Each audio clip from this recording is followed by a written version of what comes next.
our government has been in communication with extraterrestrial civilizations for quite some time. They've admitted, like, yeah, we've had extraterrestrial crafts, and we've even recovered extraterrestrial beings. We've been keeping this a secret from the public. Do the ETs ever intervene? They want to be of service to our planet, but they need us to acknowledge them openly and say, yes, we see you, you're welcome here, let's have relationship. If something bad's about to happen, like someone's like, I'm gonna drop a nuke, and they're like, nope. Is there ever like a block off the backboard when someone's about to do something evil? Well, we saw this in one of the congressional hearings on the UAP force. Was one of the military generals was discussing what he saw with his own eyes when they were testing nukes during the Cold War. They sent a nuke up and a craft appeared, and multiple military personnel described it the same way. They said it appeared below the nuclear warhead, like a little bit off to the side of it, and it shot a laser up from the bottom, and then it appeared on the side, shot a laser from the side, appeared on the top, shot a laser from the top, appeared on the right, shot a laser from the right, and then the nuclear warhead was deactivated. And it's like their way of saying, don't do this.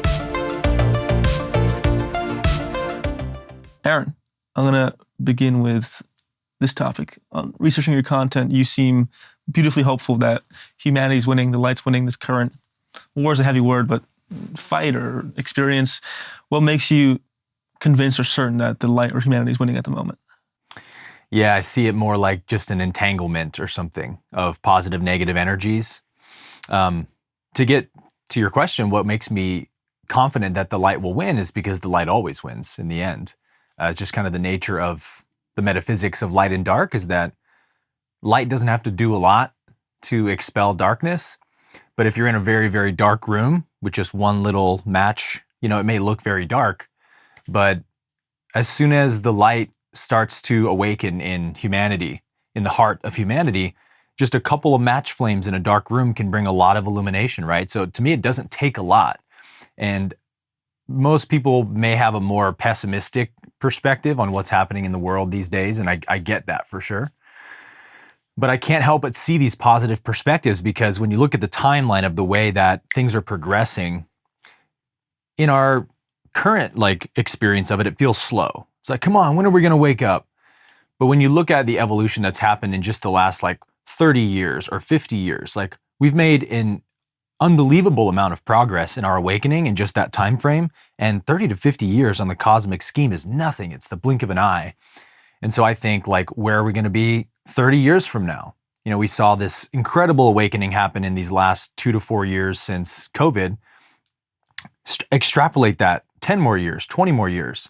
I'm very, very positive and optimistic about our future, but that doesn't mean we don't have a lot of shadow work to do in the meantime, What does that collective shadow work look like? I think we are the universe in a way, so if as an individual, I had to fully feel and process the depravity and intenseness of my shadow for years before I could, alchemize it into light and purpose and find the silver lining in it. So what's the process like that for humanity? Is it similar? Does the collective shadow have to rise in a way for us to access the light? What is that collective? How can we do that as a collective and using the increased level of shadow to feed the light? Mm-hmm. Well, everything that happens on the collective level mirrors inner processes happening at the individual level. As within, so without, as above, so below.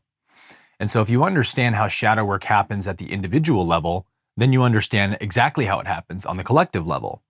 But there's some differences, right, in the sense of the way that it's going to manifest will look different than it manifests on the individual level because we're talking about billions of people going through this process versus one individual person.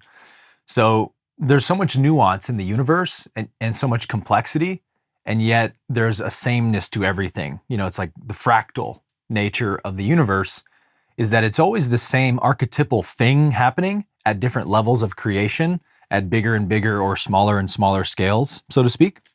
So looking at individual shadow work, it's not a super complex process, right? It just requires you to be willing to meet those emotions, those traumas, that pain that you've been trying to avoid for so long, or that you're afraid of feeling.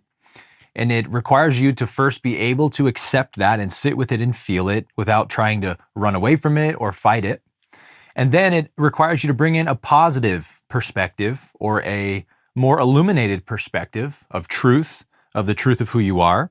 And then by the contrast of bringing in that higher truth, the negative energy that we call the shadow is depolarized by that light and the negative becomes the positive.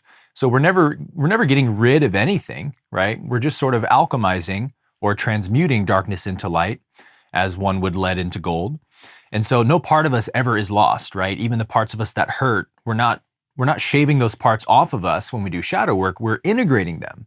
And the things that cause us pain become the things that bring us wisdom. So then zoom that out to the collective scale. That's all that humanity as a whole needs to do. We have to be willing to stop hating the things like child trafficking, financial collusion and corruption, war. As long as we have this fighting, hating energy towards those things, then we're not taking responsibility for them, right? Because at the end of the day, the only reason that global child trafficking rings are able to operate on this planet and massive, greedy multinational corporations can buy up everything and own everything, and corrupt legal systems can take over lawful systems is because we ultimately are allowing it and co-creating it in what we acquiesce to, the fact that we're not empowered enough to stand up for ourselves at certain times, the fact that we're not empowered enough to stand up for the truth and speak the truth to power. All these things make us willing participants in that corruption. And so until we can look at these things and say, all right, we have to some degree co-created these dark realities. And so we need to forgive ourselves for that. We need to forgive those who perpetuate these abuses on humanity. And then we can find actually aligned, positive, effective solutions to eliminating these corruptions on our planet. As long as we're hating them, what you fight, you strengthen is the classic phrase. A negative cannot get rid of a negative, right? If war, abuse, child trafficking is a negative, we will never get rid of it by hating it, because a negative increases a negative. We must bring a positive energy to it, and that's the Christ consciousness of forgive them, Father, they know not what they do. They don't know who they are. They don't know that they're one with God. They don't know that they're one with one another. And so of course they do these insane things. It's up to us to bring that light to be able to show these people what higher truth is available. And if we can't demonstrate love, if we can't demonstrate higher truth, why should we expect people like this to do it themselves? Yeah, along with what you said, there's this ignorance of what's actually going on. That's the biggest shadow, I think, is just like the average person, if you tell them who's, maybe an NPC of the simulation, they just watch the mainstream media and they just believe what they say. If you tell them, hey, those in power are actively involved in child trafficking, human sacrifice, all the things you could possibly imagine, they're immediately shutting it down. They're like, there's no way. There's absolutely no way. So it's like this, just like individuals who are traumatized and they're not aware of it. You tell them, hey, you have this wounding. What are you talking about? No way I have that, right? They're denying their own, psychopathy, narcissism, you name it. They're denying their own truth. So it's like, one thing that has to happen is people have to start accepting the truth. Like you have to realize there is a possibility this could be real, right? This like collective gaslighting of like, you're gaslighting yourself, like this cannot even be true. When we can't accept that truth, we can't go anywhere, really. Well said. There has to be a curiosity in you. If you're going to ever see your shadows and begin healing them, there has to be a constant, ongoing, open curiosity.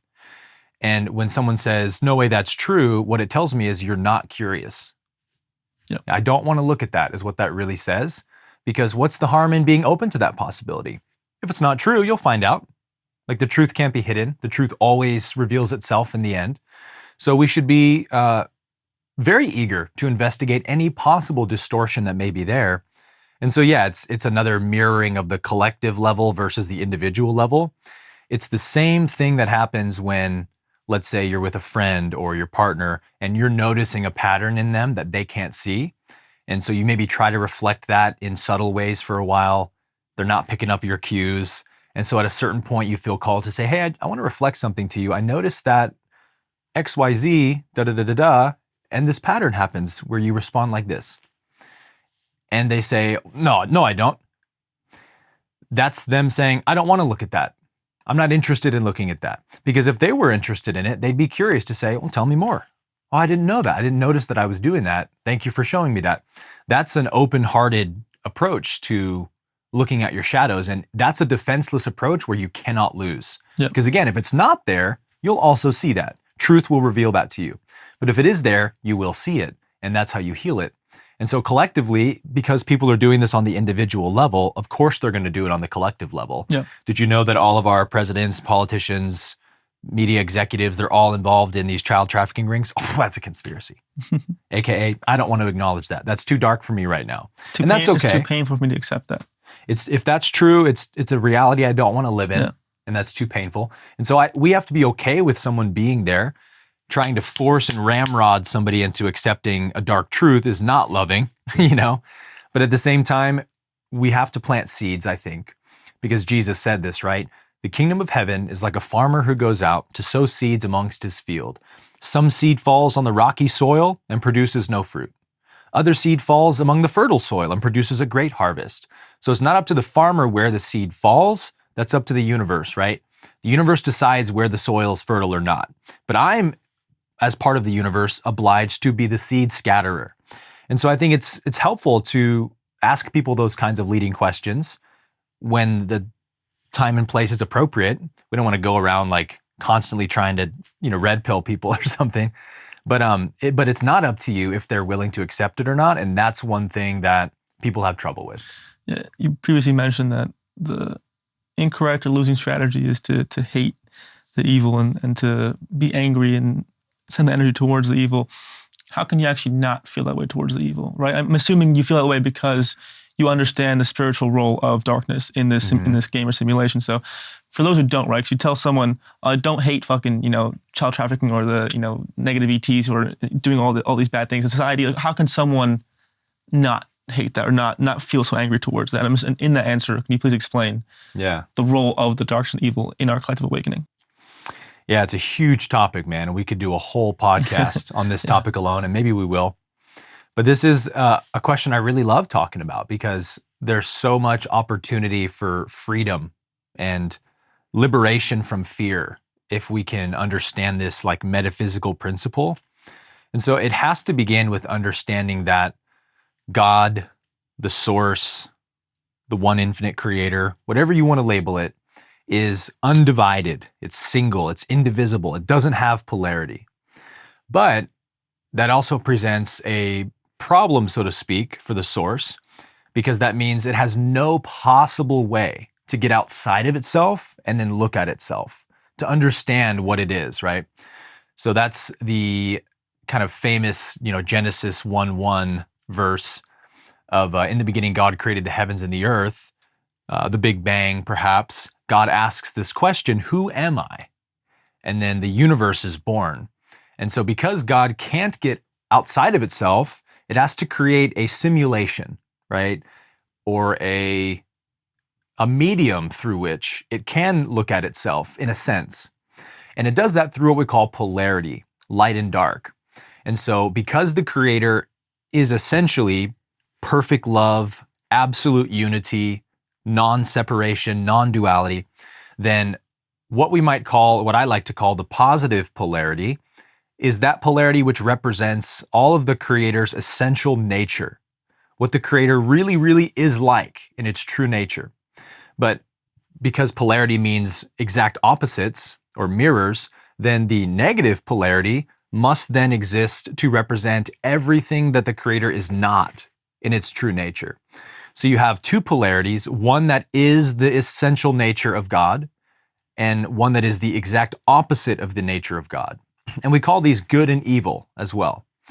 So here's where the freedom comes, is realizing that two powers do not exist. There's only one power in the universe, which is God's power. And in a sense, the negative polarity or evil is borrowing the God power temporarily to create abuse and suffering and war and strife and all the things that evil does. But it's not an independent power apart from God's power, meaning there isn't God and the devil, two separate, distinct powers that are duking it out with each other to see who's going to win the universe. That's man's imagination of what it is. Non-duality is very difficult for the mind to grasp, rightly so, because the mind is dualistic. But the truth is that there is only one power, which is God's power, and God's essential nature is good. God's essential nature is love. And so the question has to be asked, then how does the negative polarity arise? How does evil arise? And the answer is only by the veiling, the forgetting of God's nature. And this is something the Law of One taught me that just blew my mind and expanded my consciousness so much about how I see the universe. And that is that every planet is at a certain level of consciousness. Every species is at a certain level of consciousness and always evolving. But this planet we're on right now, the Law of One calls it the third density of consciousness, of which there are 7 total densities. And these 7 densities refer to the 7 chakras, or the 7 energy centers. And so they're like the 7 basic stages of consciousness's evolution. And so the third density correlates to the third chakra, of course, the solar plexus, which is kind of classically known as the ego chakra. And that's the chakra where self-awareness, self-conceptualization is born, where the mind can kind of turn back upon itself and think about itself as a separate individual character. And this is what causes the separation, the tribalism, the warfare, the division that we see on our planet, is that I'm separate from you because I'm aware of myself. So I'm over here, you're over there, and you might be a threat to me. You might be my enemy who's trying to take what I want in this world. So I have to fight against you and compete against you. So that's classic third density consciousness. But eventually consciousness evolves enough to arise into the fourth energy center, the fourth chakra called the heart chakra. And that is the fourth density of consciousness in the universe, which is where now consciousness is able to perceive beyond that level and understand the nature of oneness, which is that, yeah, you're over there, I'm over here, everyone's in a unique form, but we're all the same energy. We're all the same substance. We all come from the same source.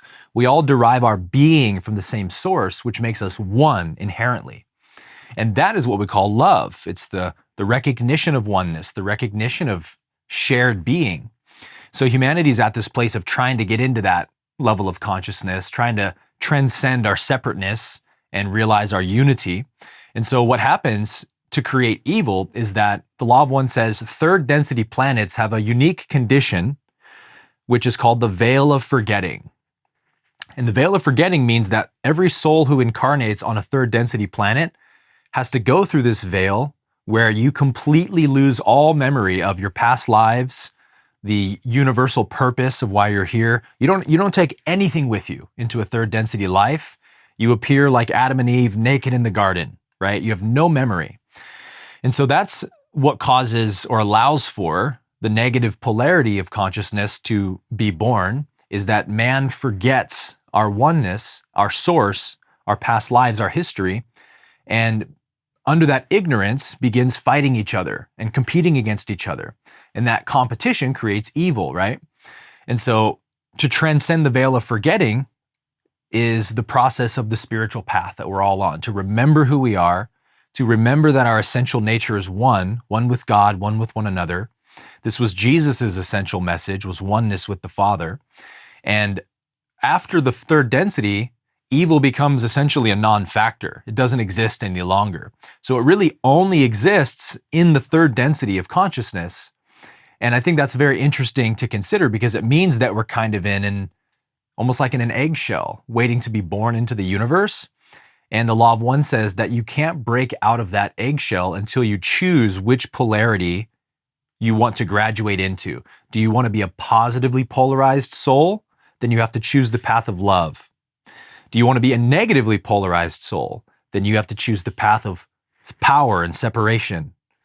And so the Law of One teaches that souls can also graduate out of third density to the negative polarity and continue for a while on that path, but it has to be separate from the positive polarity, meaning planets that are positive only have positively polarized souls that incarnate there, and likewise for negative. So there's only the mixing of positive and negative here on Earth, on third density planets like ours, because souls come to this planet to choose between those two polarities.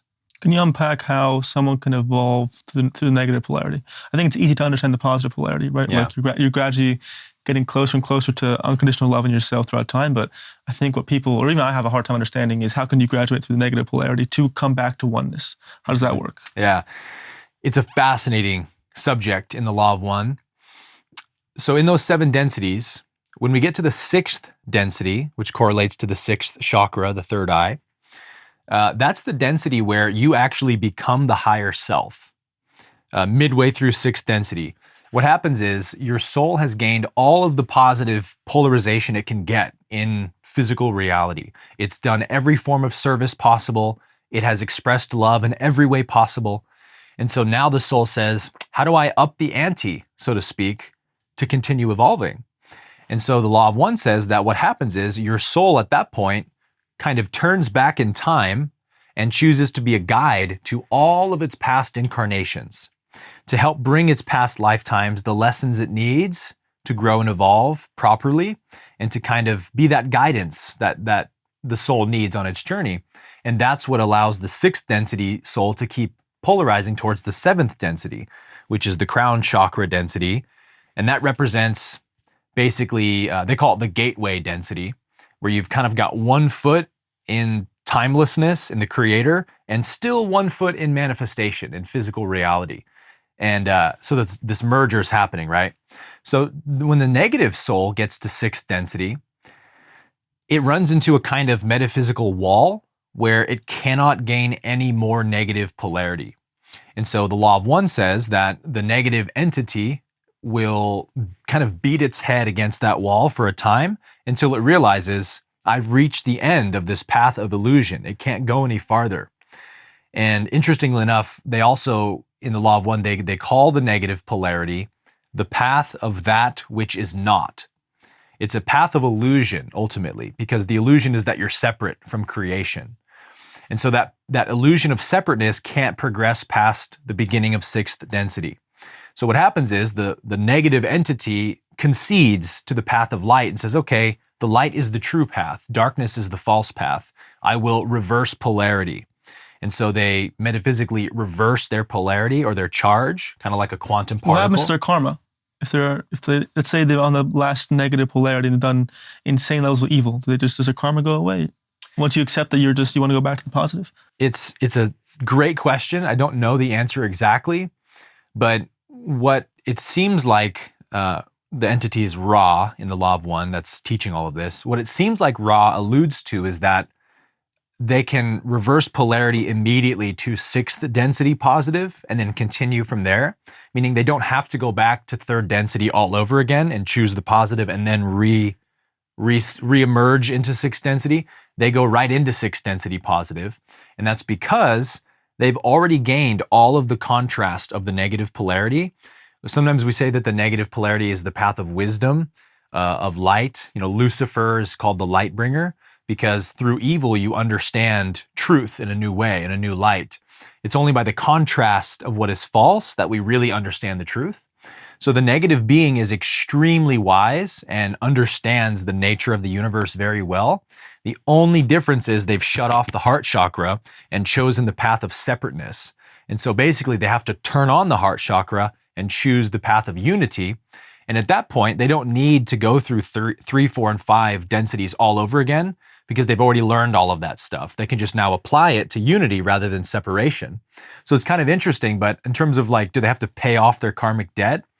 I don't know exactly what the answer to that question is, but it's an interesting question because, as you know, the negative polarity is very good at avoiding its karma by getting the free will of gullible people to do the work for them. We often say this in truther circles that the deep state, the Illuminati, whatever you want to call them, they understand this role of karma. Karma retribution. Yes, that you can't just go around abusing people freely. So those who don't know, it's like those called deep state, Illuminati, reptiles, whatever you want to call them, that they'll basically advertise what they're doing to get your consent. So, yes. It sounds crazy, but if you really go down the rabbit hole, you'll see whether the World Economic Forum speeches, they'll tell you, hey, we're doing this. Yes. We had your consent now. Yeah. This is how the negative path controls people, is that they learn the laws of the universe and they learn them very well. I mean, if you study Freemasonry, you're like, these guys are tapped in, but they're just twisting everything to the darkness rather than to the light, to their advantage, right? So they're using universal laws as control mechanisms, right? So they understand karma very, very well.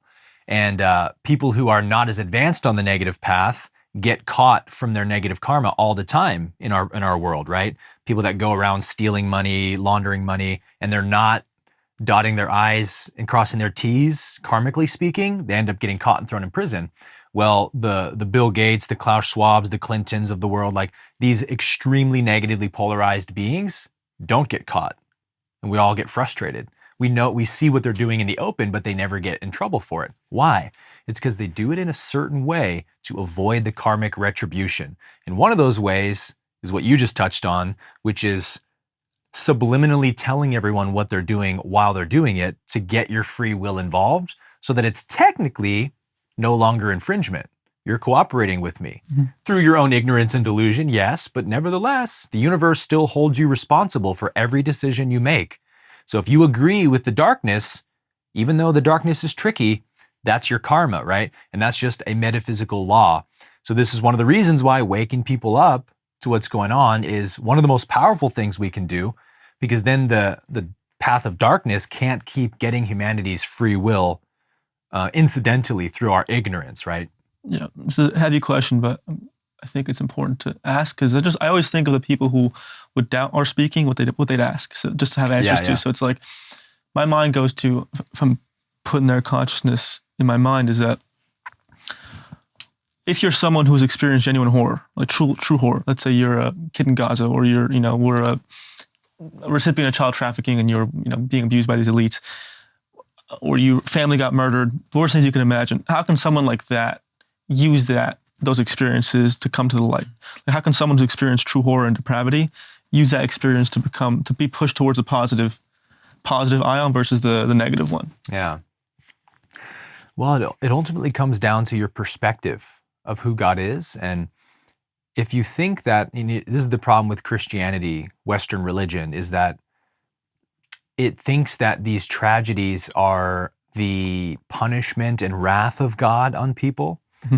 And so if you think that evil is being done by the creator or God or the intelligence of the universe is actively choosing to abuse people like this, then you're going to have a really dark picture of God, and you're not going to want to go any further into understanding who God is because it's scary, right?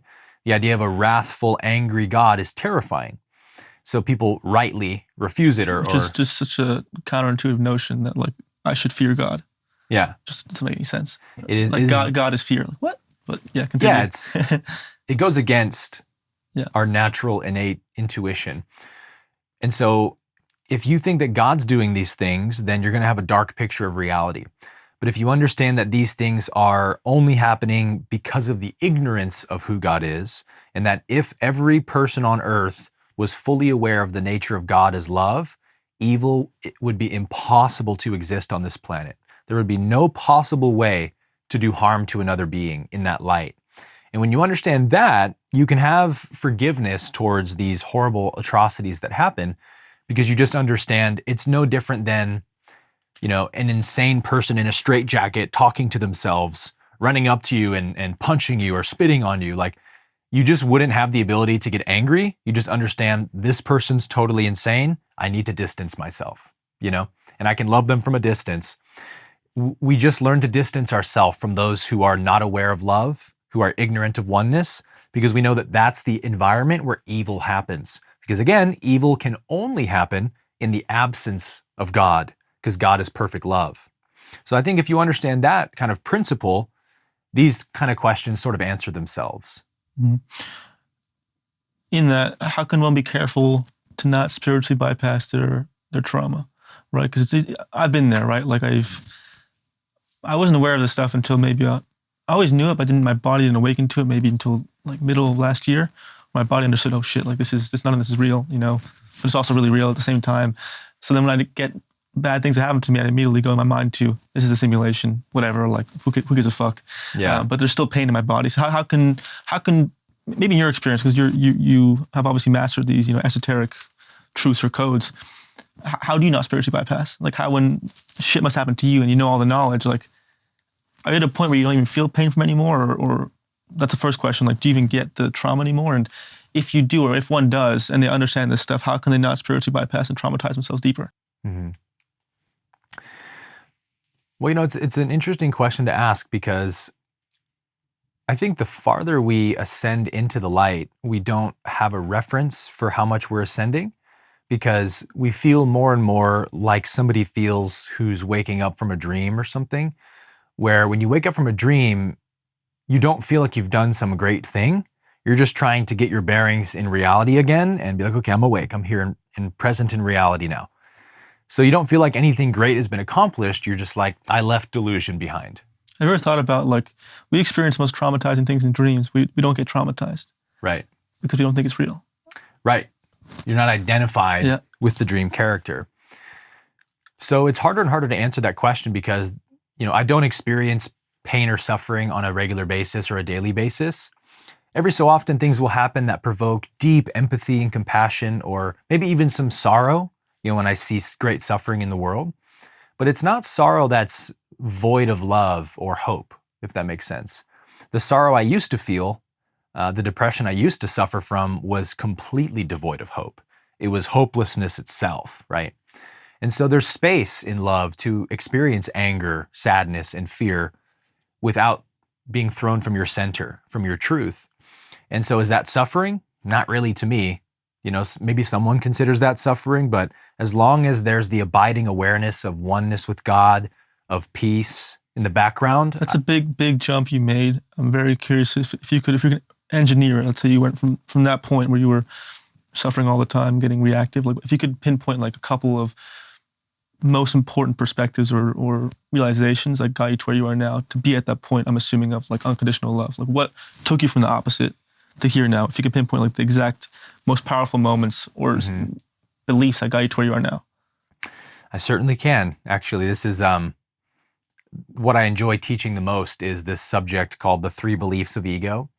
Because when I was in my early 20s, I had this terrible dark night of the soul kind of period of my life where I just had crippling depression, hopelessness, loneliness. I'd left my religion, I'd gotten divorced. There was a lot of traumatic things happening at once in my life. And I just became like deeply curious about this question of, why do I suffer? What is really causing my suffering? Because I grew up as a Christian. I was a very devout Christian. I had a very intimate relationship with Christ and with God. It was my whole identity was I'm a disciple of Christ, And so I always have felt and known that the divine exists and that I am one with the divine to an extent. So when I lost my kind of fundamentalist part of my religion, I still knew that there was a source, but I no longer felt like I knew what that source was as I did as a Christian. It was more open to mystery for me at that point. And so I was inviting in these dark questions I had not allowed myself to think about as a Christian, which is God really love? Is God's will for me good? Am I in a friendly universe or a hostile universe? And I had to really sit with those questions. And for a while, those questions provoked depression because I felt like maybe I am in a lonely, hostile universe. It sure feels like that, And so through that suffering, I started asking, why am I suffering? What's the cause? What's the root of this? Because deep down, some part of me believes that love is real and love is the only truth. And I want to live in that truth. But how do I get there? And the universe was apparently happy with that question or that prayer, because it gave me this profound answer in the form of understanding these 3 core beliefs of the ego. And they stem from our 3 negative emotions, which are sadness, anger, and fear. These are the only 3 emotions the human being suffers from. And there's many variations and flavors, right, of those 3 emotions. But at the root, it's just always some kind of sadness or anger or fear. And we have root, sacral, solar plexus chakras there, the 3 ego chakras. So I started to wonder, why do we have these 3 negative emotions? Why are they different? Why is anger a different kind of suffering than is depression or than is anxiety? They have different flavors, right? And I came to the conclusion of, well, it must be because there's a different root belief at the core that's causing those emotions. So then the question was, what are these 3 core beliefs? And in time, it was revealed that the first belief that causes sadness, the ego's first belief, is the belief in lack. Mm-hmm. I am lacking. I am incomplete in some way. Anytime you believe you're lacking something, you have to feel some kind of sadness. From there, we get the second belief, which is, because I'm lacking, my happiness must be outside of me somewhere. My happiness depends on external things, outcomes in the world, right? So I'm going to go chase down my happiness. And that's what we call attachments, right? My happiness is out there. That's the second belief. And that's the belief that causes anger, because anytime an attachment gets threatened or blocked, the ego gets angry. When the ego doesn't get what it wants, anger is the result. Yep. And then that leads to the third and final belief, which is the trickiest one to understand and to like really see, but it's potentially the most powerful if you can see it, because it has the first two beliefs also attached into it. They all stack on top of each other. So if I'm lacking and I have to go get my outcomes in the world to fulfill myself, that implies what? I'm the doer of actions. I'm in control of life. I'm the one who does everything. And everyone would hear that and say, well, of course you are. Obviously, you're the doer of your own actions. Who else is doing your actions? But if we look at the metaphysical context of that as the wave and ocean analogy, would we say that it's accurate to say that a wave acts independently from the ocean?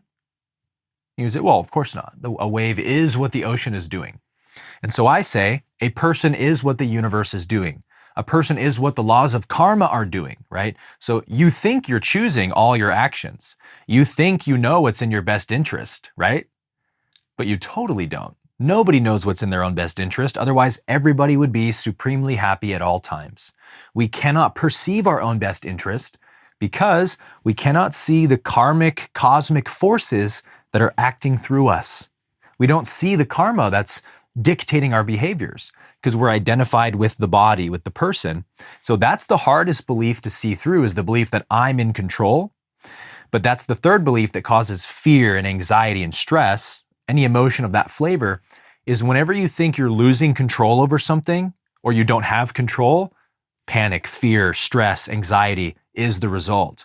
So by the time you're stressed out, you're already too far down the road with the ego. You've already identified with the body and believe that you're in control of the body and choosing your own actions. So you've placed this huge burden on yourself rather than having the awareness that, let's say, Buddha or Christ had, which Christ said, of myself, I can do nothing. I can only do what the Father does. I can only say what the Father says. That's cosmic consciousness, right? Awareness of my oneness with God, that it's only one power acting in the universe. It's the God power acting. Everything I appear to do is really what God is doing through me. And if I'm doing something evil, that's because God's allowing my karma to express through me so that I can see it, so that others can see it, so we can have this reflection to refine ourselves. So there's never something happening outside of God's will, but that's difficult to see when we're not zooming out and when we're only looking at the individual level. Then we see only good and evil and we grapple between them. But there is a greater plan that's carrying itself out, right? And seeing that greater cosmic plan that's acting itself through all of us is how we transcend those three beliefs. I honestly, I still really struggle. My last battle in this lifetime has been just losing control. Truly, I've taken a lot of psychedelics, but they're tough for me because that to fully be in the space of the ascension, you have to allow that loss of control in your mind to exist. So the question for me mostly, and I'm sure almost anyone, as you mentioned, struggles with this stuff. If you have a trigger of, I am no longer in control, I am suffering, what are steps to remove that suffering? So for instance, let's say you ask someone out on a date. Mm-hmm. Because we all struggle with romantic wounding probably the most. They're not answering and they're not seeming like they're into it. And then you get fucked up about it. You think, how could I not have this happen? But the truth is that it just wasn't a match in the cosmos. So how can someone in those situations, when they're losing their shit over not having control, accept that they never had control in the first place? Mm-hmm. I mean, that's the answer. You have to start accepting that you're not in control. You're not the force that makes the gears of life turn. You think you are, but you yourself are a gear of life that is being turned by life, right? You are a wave being waved by the ocean. So the mantra that I like to use and that I teach in my courses for really requalifying that third belief that I'm in control is, I'm not in control, I am being lived. Or I also like to say, I'm not in control, I am in cooperation. So I can cooperate with life as gears cooperate with each other. And then that is a kind of control in a sense, because I'm joining with God's will, with the universal will of life. And something A Course in Miracles says that I love so much is that your will is God's will. There isn't a separate will in the universe. There's just one will that exists, and it's God's will. And if you're in any other will, you're in a dream.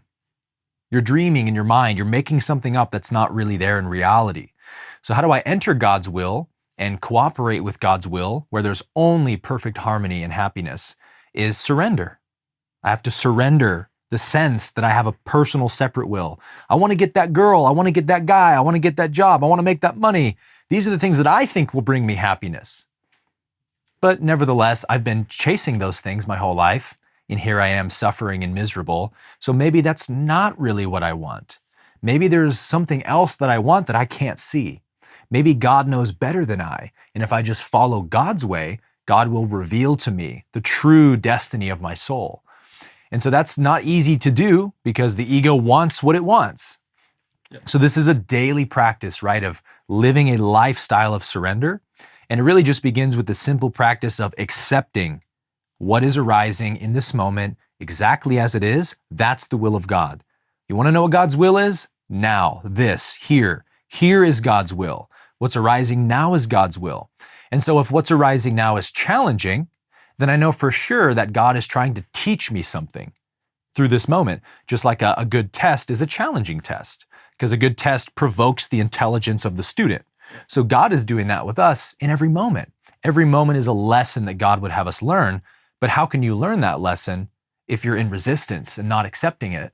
So acceptance is surrender. Everything that's happening is for my highest good, for my growth and learning and evolution, but I have to begin by just trusting that fact. And then from the trust and the surrender, the lessons begin revealing themselves. You see what it is that life is bringing out of you and trying to show you, and evolution takes place very quickly. And that's how we gradually move into a state of being where we can live with happiness, we can live with peace of mind, because we're no longer wrestling with the happenings of our life anymore in the back of our mind. There's no more this voice that's constantly resisting what I'm experiencing. Instead, I've trained that voice and requalified that voice to trust what happens. And really just a little while of doing this, you start to gain experiential nexus that this is true because you've seen it in real time, right? You got fired from that job and you wanted to stress about it, but you said, no, if I'm fired from this job, it's because God made it happen for my highest good. So I trust that this is where I'm supposed to go. This isn't the job for me. Thank you, Lord, for relieving me of this job that's not in alignment. And then you wait and you watch, and slowly but surely, a much better job appears in your life that feels much more aligned, better pay, all these things. And then you look back and say, wow, look at that. If I hadn't trusted that getting fired was good for me, I wouldn't have found this better job. So over time, life will prove to you that these metaphysical laws are absolutely true. And that's the only way to unravel the ego's programming, is that you have to prove it wrong through direct experience, right?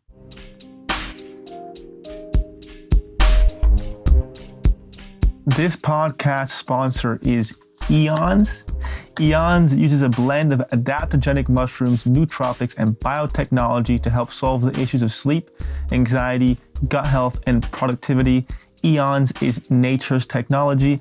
These here are the sleep gummies. Anyone I give these sleep gummies to falls asleep immediately and all their insomnia and sleep issues go away.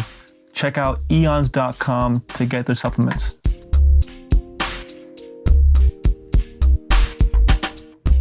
Yeah, it's a complex philosophical question, but I believe in destiny. I'm sure you do too. When I did DMT, I saw the majority of my life, and I could just zoom in and be like, okay, all this shit's happened already. Like time became vertical, and I was like, right, these major events happened, right? My success came, my family came, all these things are happening right now.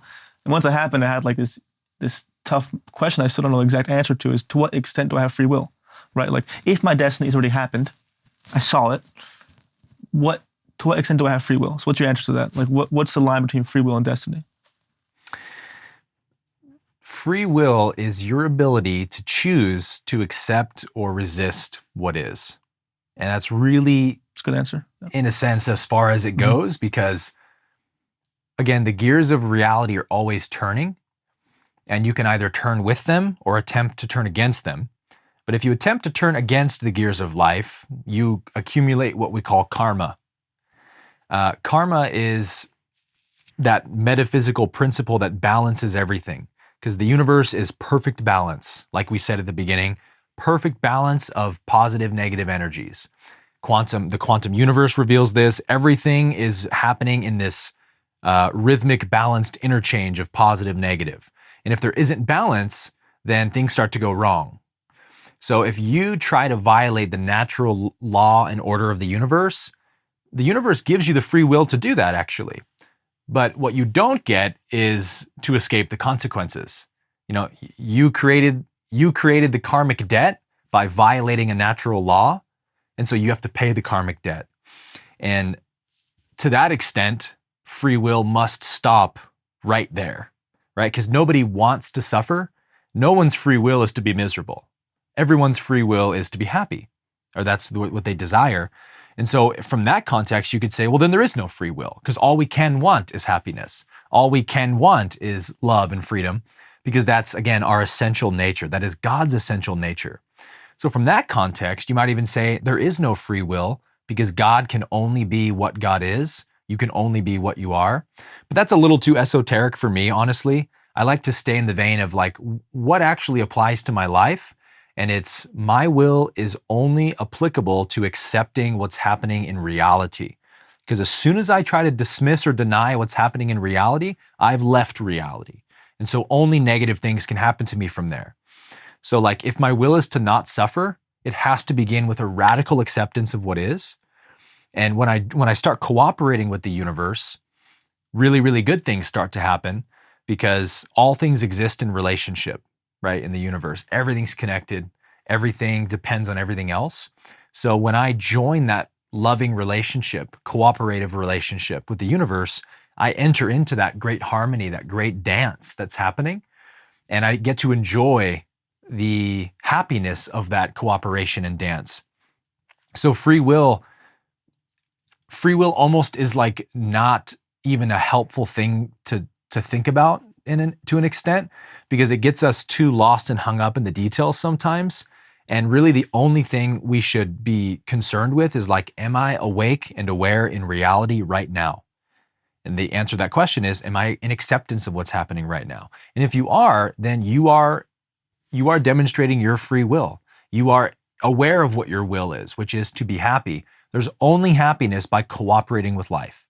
There is no happiness to be found by fighting against life. You know, that's the negative polarity. That's the path of darkness. That is an endless void. It's an endless black hole. You can never get satisfaction on the negative polarity. And so, yeah, when you see that, the choice makes itself, right? And so is there free will in a choice that's as obvious as that? I don't know. I have no idea. Like if you see what's going to cause you pain clearly and what's going to bring you happiness, is there really even a choice anymore? No. You want to be happy, so the choice makes itself. Yeah. So if you want to call that free will, sure. Yeah. But then so many people, I was confused at people in their program perceive the negative pleasure to be happiness. Right. It's like their comfortable zone of like, happened to me, right? Like I used to think that all like refreshing my likes or followers when they weren't flowing the way I wanted to, or like looking at the text of people that didn't answer me. I'd be there for hours looking at it. I was like, I realized, oh shit, this is what my ego likes to be in at this point in time. But to bounce off what you're saying, I had a guru since I was 19, and his answers used to frustrate me. He's very like to the point, simple, like ancient E-trained guru. Always be like, what's true? What's happening right now in reality? And be like, oh, this isn't happening. Okay, that's it. I can't tell you anything else, right? Like this thing is true. This thing didn't happen. That's it. Like, can you accept that reality? And I always be frustrated. Isn't it more complex than that? All this stuff. It's like, no. Like you have to be in accordance with what's true. Following that line of logic, it's like, okay, if everything just is, and we have to surrender to it, do we have a way to break our destiny or break our bad karma, or is it just everything that happens in this reality will happen? Like, is there a way to defeat our programming in a way? Well, there's many different areas I could go into to answer that. We could talk about parallel realities, okay, and manifestation, right? Or we could just stay in the absolute, what's absolutely true, as your guru would say, And I tend to be much more interested in that. Same here. I do too. It's helped me the most. Yeah. Yeah, but let's go there. Why are you more interested in that way of thinking? I would say because I've been down the road of manifestation, creating my reality and trying to find happiness in that. And just like a drug, just like any other fleeting pleasure, it ultimately doesn't satisfy you because you always need the next thing. You always need the next manifestation, and so at a certain point, not that that's bad or unhelpful in any way, because the law of attraction teachings are very helpful for people that are newer to the spiritual path. It's what invites people to the dance. It's what gets them excited to study spirituality and metaphysics. So I see law of attraction teachings as very, very good. But then again, those teachings are based in the I am in control. Exactly. It's just an earlier stage of spiritual development. And so I played that out myself and found that there's still an aching in me for a deeper happiness. And I realized I'm banging on the mic. There's still an aching in me for a deeper level of happiness that I clearly can't find here by manifesting things. So what is that aching? Where is that leading me to? And more, it was just this understanding of I want to experience the tangible presence of God at all times. I want to live in the awareness of my oneness. And from there, we still create reality. We still manifest, and it's very fulfilling to manifest, but it's now you're creating your reality from this fulfillment rather than creating a reality to get to a later fulfillment. Once I become this or that, then I'll truly be happy. You'll never be happy even when you do become that. There'll be a new object, there'll be a new outcome on the pedestal for the ego, because as you said, it's perpetuating that belief that I'm in control. So rather, when we find fulfillment in who we are now, in knowing who we are, knowing our oneness with Source, then we find the universe is like a playground that our Heavenly Father has created for us to play in. So everything we do is an expression of our Father. And so it's fun to create from that state of awareness. And you still create, but you create from a totally new disposition where there's nothing coming from unfulfillment or lack of fulfillment. So you're able to be patient for reality to manifest. You're not in this constant waiting game to manifest the next thing. And, I did that for so long that it became a kind of suffering. Yeah, I just got out of it. I think, because I thought about it, right? If you have an intense desire and you manifest it, let's say it's $1 million or some position or some amount of followers or something, vain in that sense, fear is released whenever you don't see evidence of that happening right now, right? So it's like if the money isn't in your bank account right now, fear comes out, right? If the followers aren't there, the woman you desire isn't here, there's to some level, because you had the desire, deep desire, and you're always repeating it, there's fear in your system when it's not appearing in reality. So I'd always be in the system of like perpetual fear of like what I want isn't happening right now. Yeah. So that made me kind of unattracted to the whole manifestation process. Yeah. But that's what becomes the springboard to launch the spiritual adept into the next phase of their evolution, which is the inner seeking rather than the external seeking. You have to kind of exhaust that karma of, because like this is what attracts the ego to spirituality is, hey, you can create your reality, ego. Yep. You can manifest whatever you want. So the ego is like, oh, this is great. I have all the power of the universe on my side. Well, this is what's going to for sure make me happy. And so you might spend 5-10 years doing nothing but studying Abraham Hicks and Neville Goddard teachings and conscious manifestation. And that will evolve your soul a lot. But at a certain point, you'll be like, all right, I've been there and done that. And there's still a longing in me for something deeper. And that's when you step from one stone to the next on that river. If you're crossing a river, you step into the next zone of self-discovery, self-realization that maybe what I'm longing for will not be found in anything I can manifest in the world. Maybe it will be found through a kind of internal discovery of who I am. And when that is recognized, I would say the rate of progress increases exponentially.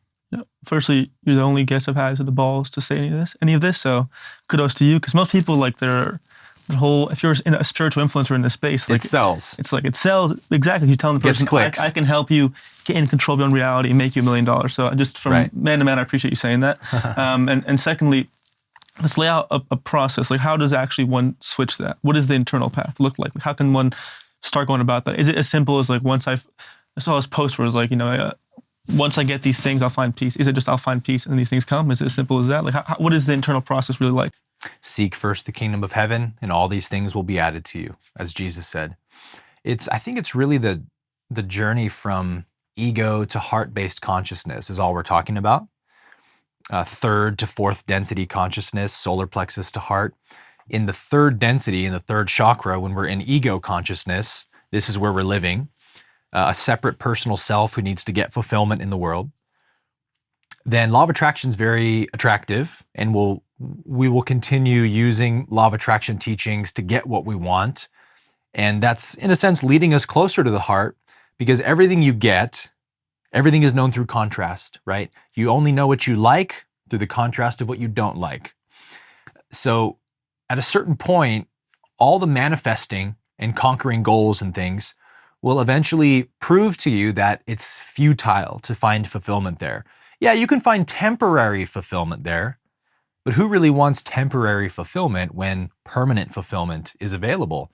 Our soul wants that permanent fulfillment, which is love, the awareness of love's presence. Becoming love is true fulfillment. And so there's kind of like 4 stages from ego to heart.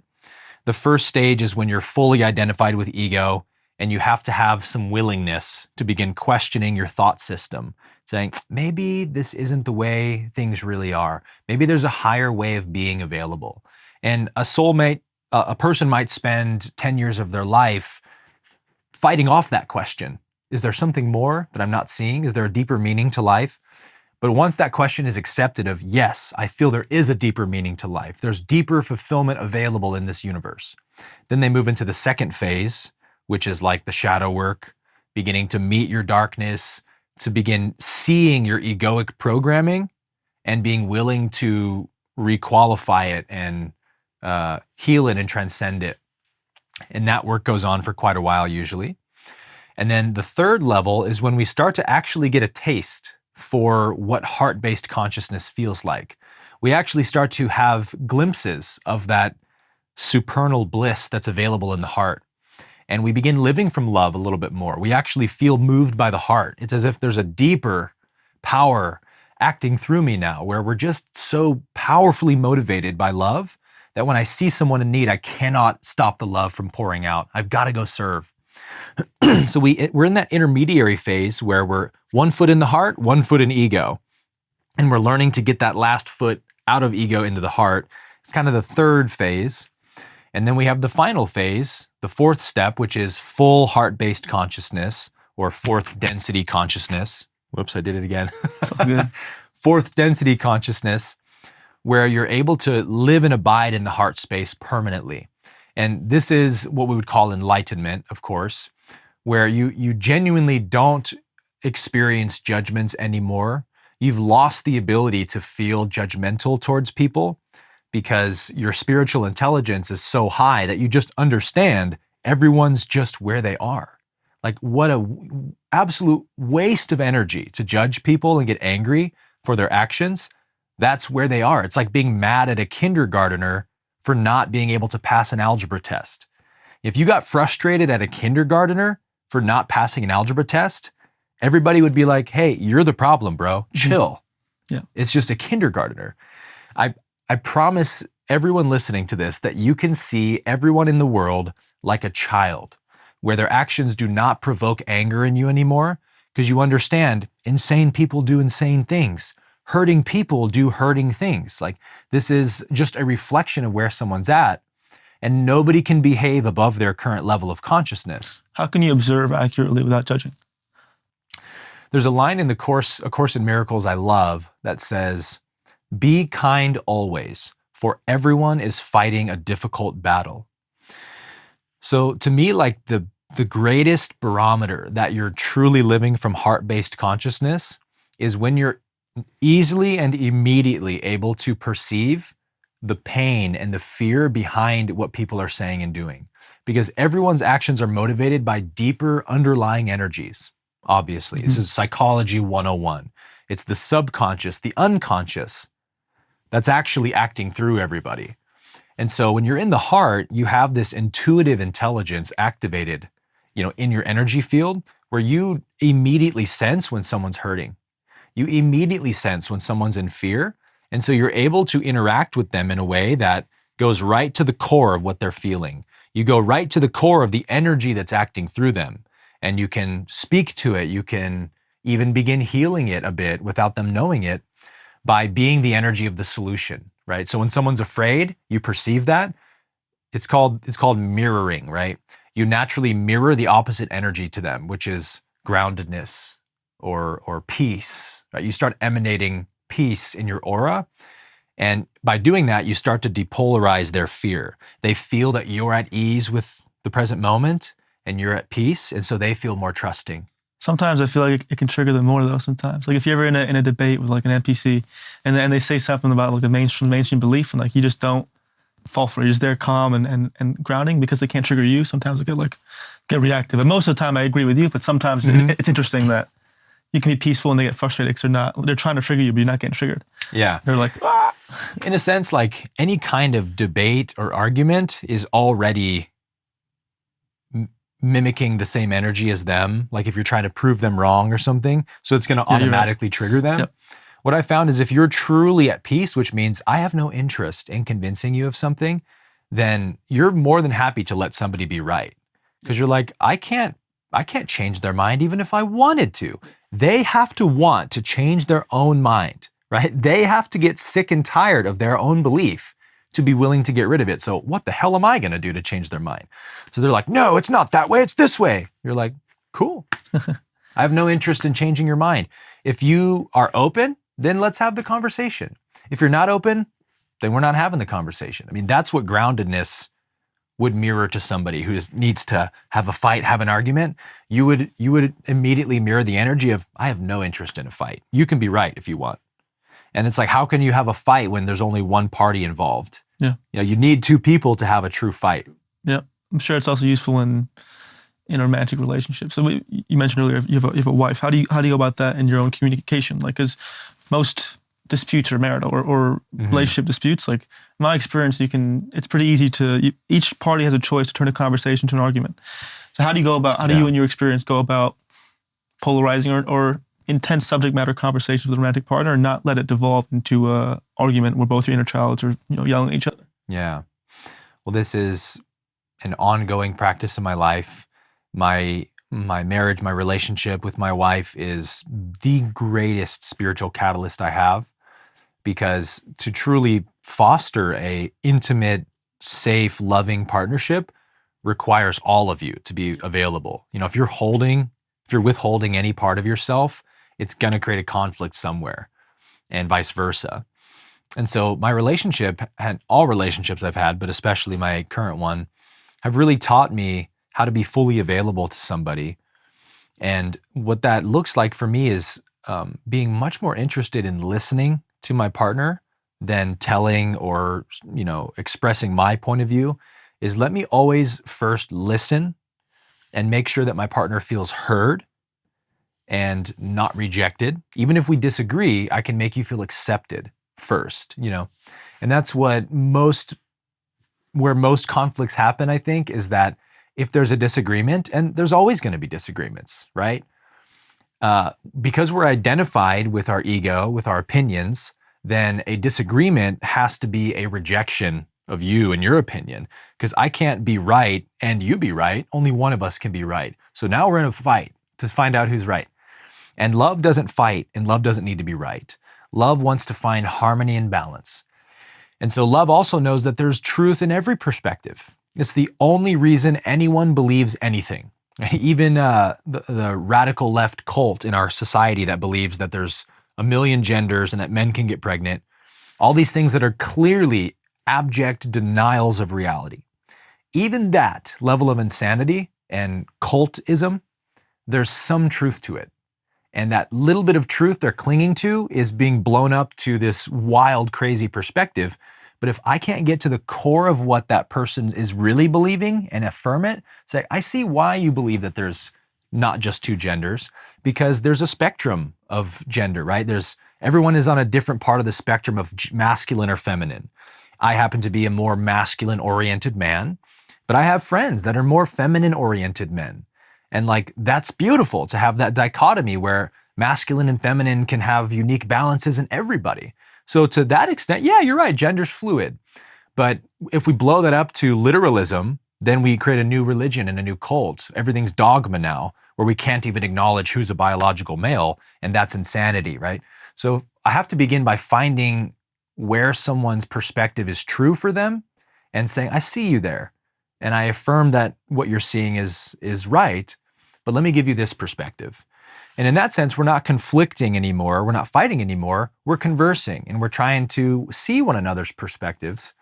And that's been an admittedly difficult thing for me to do in conflict, but that's what's taught me how to do this, right? Is through my failures in this area of saying, no, this is what is true in reality. We need to see it and agree on it together. And if someone's in a perspective of fear, they're bunkered down in a fearful perspective, I can't force them to see something they're afraid of seeing.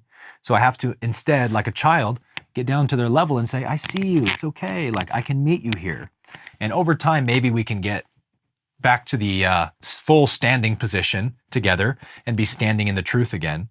So it's a very like challenging spiritual catalyst to be in a conscious partnership, because every little aspect of you that needs to be right, that likes to fight and prove itself, like all of it will come out, and that will force you, if you want to keep your relationship at least, to learn gentleness and kindness and openness, which are just immutable and invaluable spiritual qualities. Yeah, it's tough because it's in those moments you're like, how can the person I love the most not accept truth?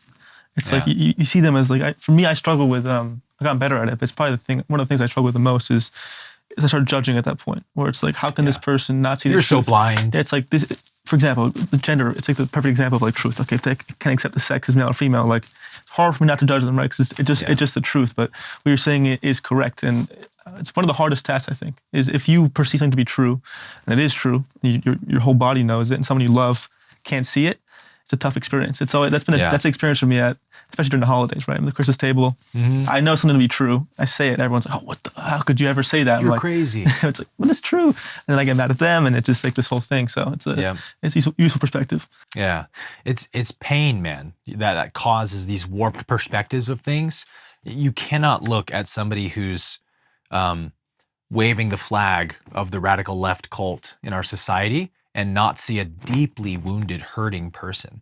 I mean, I can't. Yeah. I only see hurting people when I look at them. And so if you see a hurting person, there's a natural response in you to bring help and healing rather than more conflict and more pain. And that's what does bring a little bit of sorrow to me when I see the way that people in the truther movement, or whatever you want to call it, lobbing so much hate and judgment at those people who believe these crazy things and are indoctrinating our children. Like, yes, I get it. I see all those same things, but getting angry at them and hating them is not the answer. We need to be able to have conversations with each other. And it's like, I promise you that 90% of these people who are trying to indoctrinate children with this stuff, if people could sit down with them, if we collectively could sit together and hear their perspective, hear why they believe these things, and say, I understand, I accept you in what you believe, and you're fully allowed to believe that. I just want you to understand my perspective, that I don't want anybody telling my children anything about sexuality. Straight, gay, trans, it does not matter to me. My children's sexuality is my business only. And I'm sure you would feel the same way about your own children. If you had children that you wanted to raise them to be gay and trans, wouldn't you get upset if I was trying to force them to be straight when they go to school? Of course, right? So let's just like have this understanding with each other, and we can both love each other where we're at. Like 90% of them would understand you. Be like, yeah, I get that. They don't, because we're like, you're evil, F you. And they're like, no, you're evil, F you. And now we're just worlds apart from each other. So it's the fighting, it's the judging, it's the hating that really is causing all the problems in our society. That is the demonic evil agenda, is the creation of the disputes, right? It's divide and conquer, right? It's like it's not even the radical left that's being. It's on the right, it's on the left. I mean, it's more everywhere. So it's like it's the reaction to that, and then creates the disputes that we're always in these arguments. That's like the ultimate agenda, is to have all of us stuck in these useless debates over nonsense, really. Useless things. So create conflict is the most important thing. for the negative path to control the population, because you said divide and conquer. A united population is impossible to control. And America was once like that, right? Very, very united. And we had a lot of freedom and a booming economy back then. And not that we didn't have problems back then, but like as a society, there was great abundance in our society. There was a very, very little poor class and a huge middle class and a much smaller elite wealthy class. And now what's happened? Everything is bifurcated. There's an enormous poverty class and a small handful of unimaginably wealthy people and nothing in between, a chasm in between. And that's because we've been polarized like that through these, these elites, banking elites, political elites, people with lots of wealth and power who know how to control populations. It's honestly, I hate to say this, it's not that difficult. Humans are no different than a dog or an animal you can like train to have certain behaviors. A little bit more complex, but not that much more complex. It's all the same things. It's like, you want this? Yeah, you want this? Come and get it. And most humans are going to run after it. Oh, they're bad. You hate them, right? Enemy, yeah, cool. And they're going to go fight that person. This is all that they do. So like the awakening of consciousness is the only solution to the control and the corruption on our planet, because it's all, again, a byproduct of our ignorance of truth and unity. And so if we wake up and become united, the negative path has no power. Because as we said in the beginning, there aren't two powers. The negative path has to steal and borrow all the power it has from the light. So they need our ignorance, right? They need our cooperation with them. And if we don't cooperate with evil, evil can't do anything. Yeah, a question I often ask myself, and it's a hard question to answer, so I'm curious if you even have an answer, but if we live in this polar plane where it has to be positive and negative polarity, can we let the negative polarity exist without causing the evil it does? Like, is that a naive thing to believe that we can like conquer the negative, right? Like to what level can the negative play out without causing so much harm to then release the valid rules we need in the simulation? Do you know what I'm saying? Like what's the answer to that? Well, the answer is that in the sense the negative is always in us because we've transcended it. So we never lose it in that sense. Because as you're saying, like it is true that we need the negative, we need the darkness to really comprehend the light and to enter the light. So it's not that we kick it off our planet and get rid of it forever. It's that we integrate it and transcend it. Because again, it's all due to the ignorance of truth. So when we master our own ignorance, then we've learned all those lessons, we've gained all that wisdom, and we take it with us forward. And all throughout the universe, there is the negative polarity happening. I think the Law of One says about 10% of all planets in the universe wind up polarizing negative, whereas 90% wind up polarizing positive. So even if it's not on our planet, it is out there. And in the fourth density, the Law of One says that what civilizations do once they reach the fourth density, which would be like an enlightened civilization, is that our greatest desire and interest and curiosity is how can we go be of service to others in the universe? Because we see our brothers and sisters are out there everywhere in the stars, and some of them are struggling greatly and suffering greatly. So let's go find other third density planets like ours used to be, who are struggling like we used to struggle, and let's help them out. And coincidentally, that's what's happening on our planet right now with these ETs Can you that are unpack here. that, please? Yeah. I believe you. I'm just want to hear about it from your perspective. So if first, how did you come to that realization first? How did you realize, oh shit, ETs are trying to improve our situation here? How did you discover that firstly? And then to what extent are they doing that? How are they showing up? So two things. One is the teachings that are laid out in the Law of One that I've mentioned so many times. And two is our direct experience of this phenomenon in reality perfectly coincide. Meaning, everything that's in the Law of One is a hypothesis, let's say. We don't know for sure that it's true because we're not at that place yet to be living from those truths yet. But the Law of One says, hey, this is the way that it is. And so we can only measure that statement or those conjectures. So the Law of One came from ETs? Yes. Okay. Yeah. We can only measure that assessment against our direct experience and say, well, does that line up with what we see now? And the answer is a resounding yes. And so that question is called the Fermi paradox, right? Have you heard this? No? The Fermi paradox is what scientists call the question of, if there is life in the universe, and according to the universe we observe with trillions of habitable planets all around us, why don't we see aliens everywhere? Right? It's like having a fish in the ocean, but you're the only fish and there's no other fish. How can that be? There's got to be other fish. Why don't we see them? And the law of one gives amazingly satisfying answers to that question. And it's through this understanding of positive, negative polarity.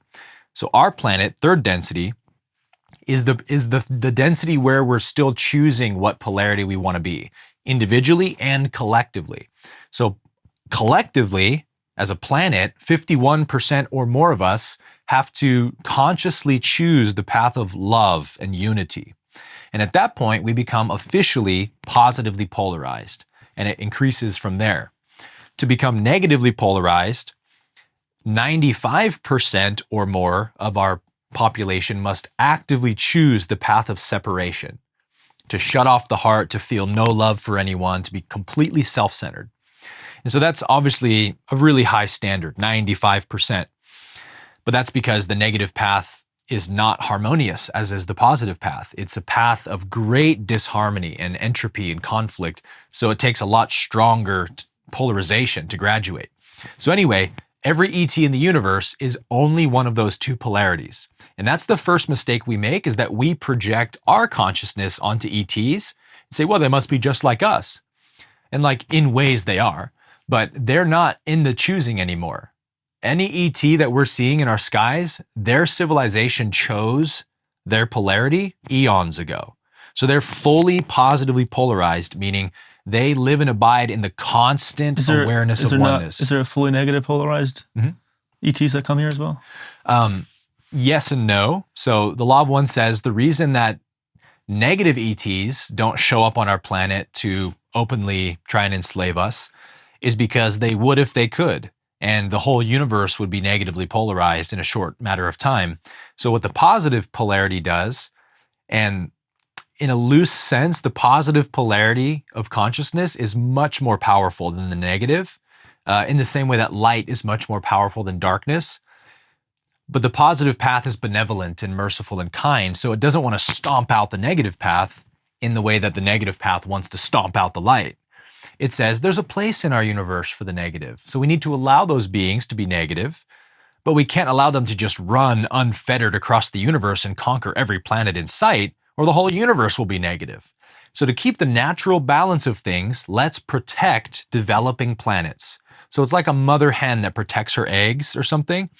Positive ETs protect developing planets like ours with something they call the quarantine. And this might sound really woo-woo and metaphysical, but go for it, bro. Basically all they're doing is they encase our planet with a kind of shield of loving energy, loving vibration, that negative ETs, they have to stay as far away from love as possible, because love is incredibly depolarizing to negative energy. And negative polarization is really hard to gain in the universe. You have to enslave people, you have to control them, you have to take power over them, and that's not easy to do. So a negative being who's gained a lot of negative charge isn't going to risk losing a bunch of it from being around loving beings, right? They stay as far away from loving beings as possible to keep their negativity.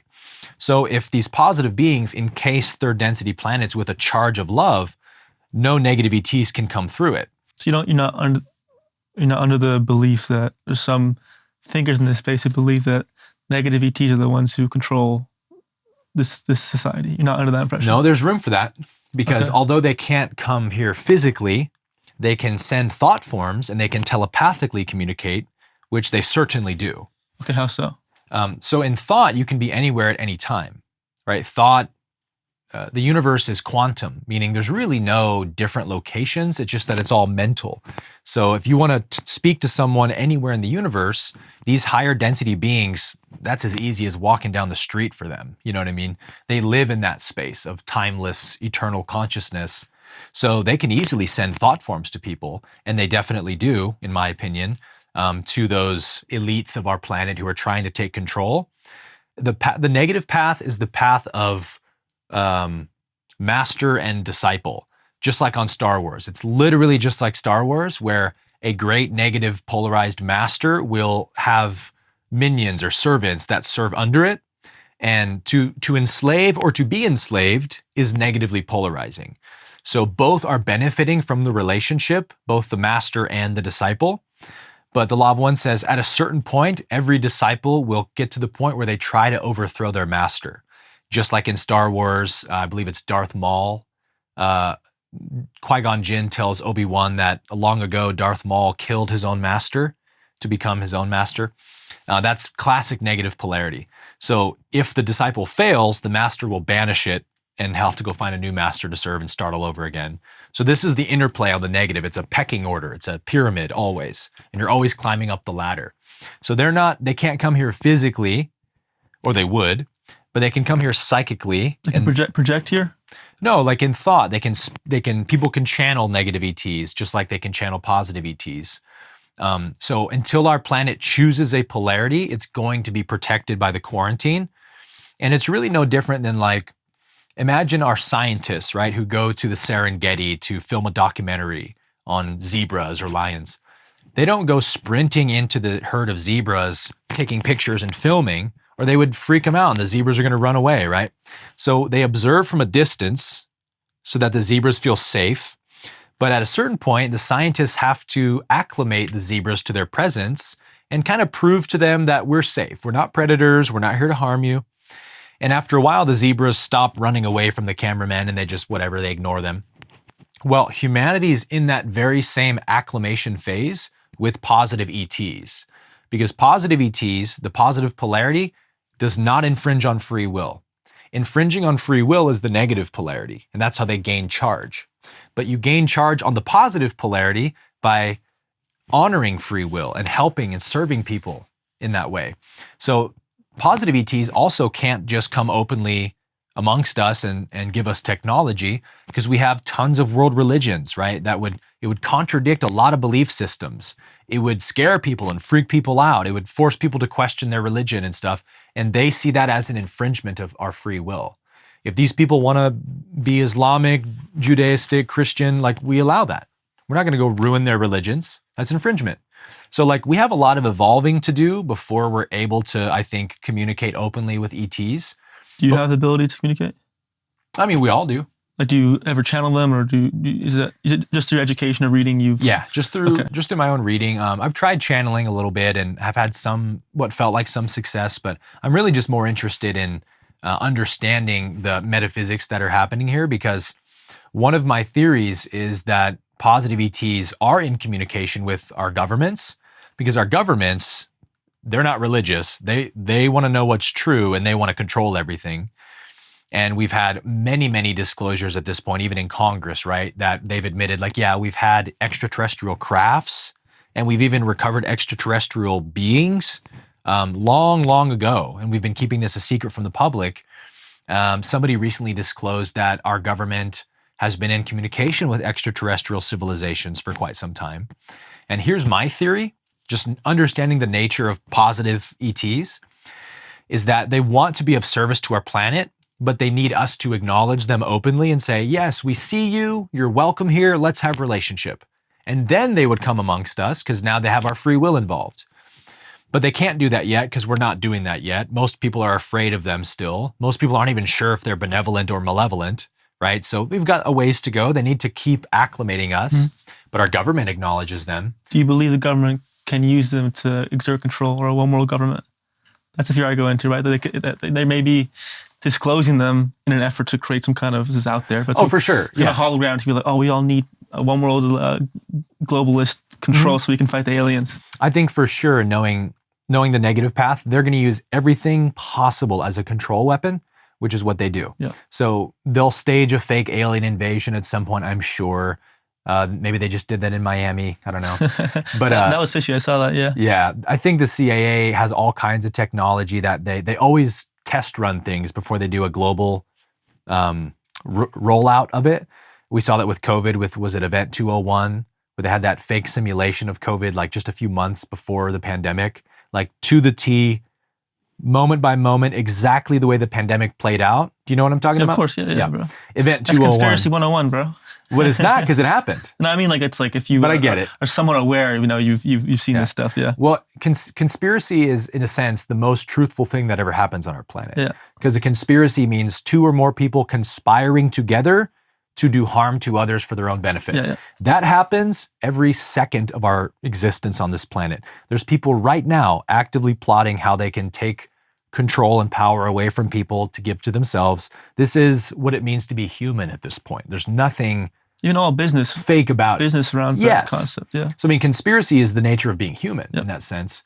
But getting back to the question is, my theory is that these positive ETs have definitely been communicating with our government for a long time, and they've been trying to bargain with them, but our government's been not taking the deal they're being offered. And I think the deal is, we will give you every technology you need to have a utopian society, all people well-fed, no poverty at all, no disease at all.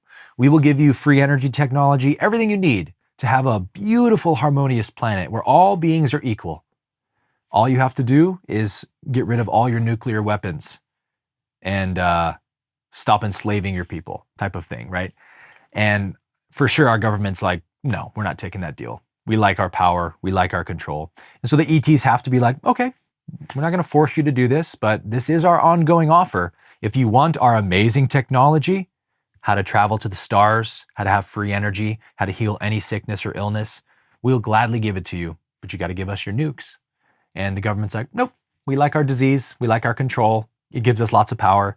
And so that's just where we're at. But at a certain point, humanity will evolve enough where our government will take that deal.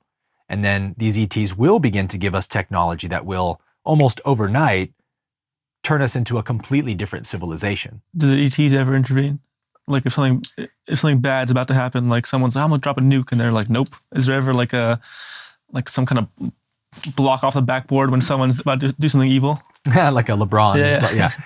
Well, we saw this in one of the congressional hearings on the UAP force. Was one of the military generals was discussing what he saw with his own eyes, which was, I don't remember when this was. It might have been in the 80s or something when they were testing nukes during the Cold War or something.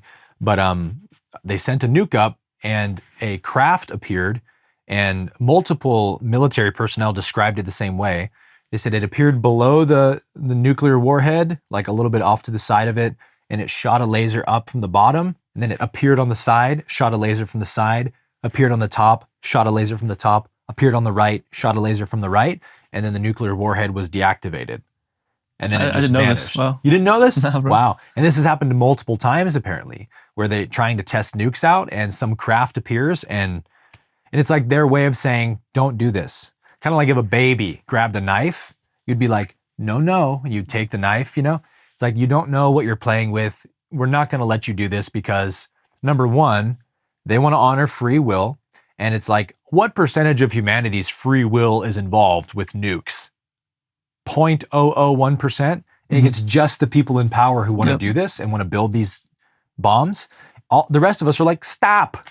We don't want a planet with nukes. Stop it, And so the ETs know that because they're always reading the collective consciousness. And they're like, hey, not only would this create, if they, like we did to Hiroshima and Nagasaki, if they unleash these weapons, hundreds of thousands of people are going to die unfairly. That's an infringement of free will. And these people don't even want these nukes here. It's just this tiny handful of powerful people doing this.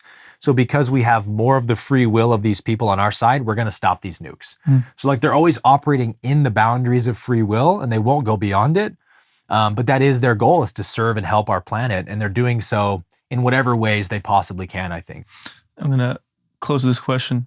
I think it's an important one, is what you're discussing is perceived by the many as like lunacy, being crazy, being insane. What did it take internally for you to fully have no problem speaking this with full openness? I think that's the stage most of us, because most of us, to some extent, maybe not the alien stuff, but most of us to some extent have a moral compass where we don't agree with gender stuff, we don't agree with certain agendas, but we're too afraid to speak it because we fear judgment. So what did it take in you to be so outspoken and willing to say whatever you want without any fear? And how can someone follow that blueprint to get to that place themselves? And is it freeing to be in that space? Great questions. I haven't thought about this question before, but I think it just begins with not caring what people think anymore. When you see how many people are so afraid of falling outside of public opinion, it's a very weak state of mind to live from, to be afraid of public opinion of yourself and to need to always fall in line with the status quo thought. It's kind of cringy to me, actually. So when you see it that way, it's not hard to speak your mind anymore. And I also, from another perspective, kind of think similarly. If people hear me talking about theorizing, and I'm not saying I know all this for certain, I'm saying these are my theories. This is the way I think it works, because if these theories are true, it completely validates what we're seeing.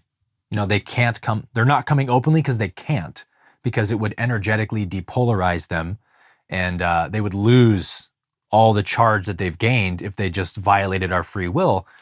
So these things add up. So it seems like they're true, but we'll find out as time goes on. So I'm not attached to any of this, but it's important to have speculation and have theories so that we can continue evolving in our thinking, because otherwise we're going to keep doing the same dumb stuff we've been doing and getting the same dumb results.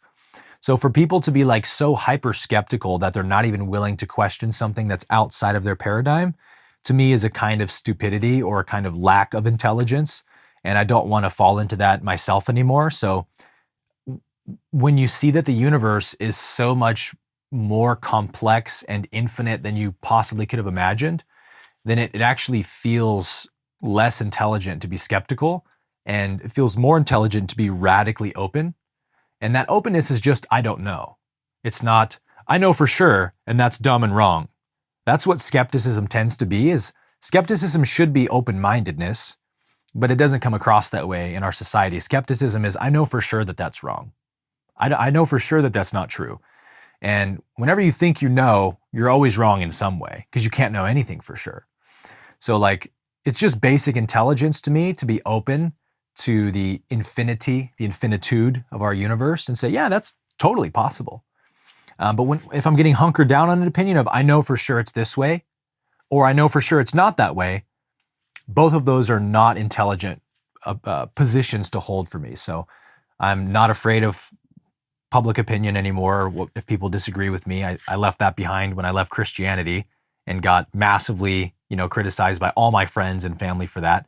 So I kind of got through that phase already, but it's now more so just seeing what true intelligence looks like is to be very, very open and be willing to question things that are out of the ordinary. Mm-hmm. I agree. It's been my path too. My perspective is, I think it's been a theme of this podcast, is that what's true. If I think it's true, it's my moral duty to say it, right? Like, and also it's like the feeling I dread the most is looking in the mirror and seeing a coward. Right.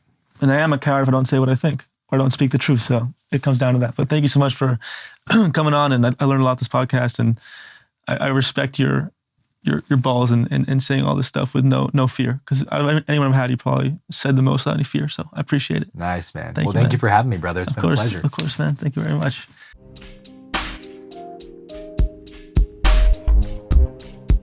I hope you enjoyed that video. If you want to watch more content, please click this video right here, and don't forget to subscribe right here. Thank you.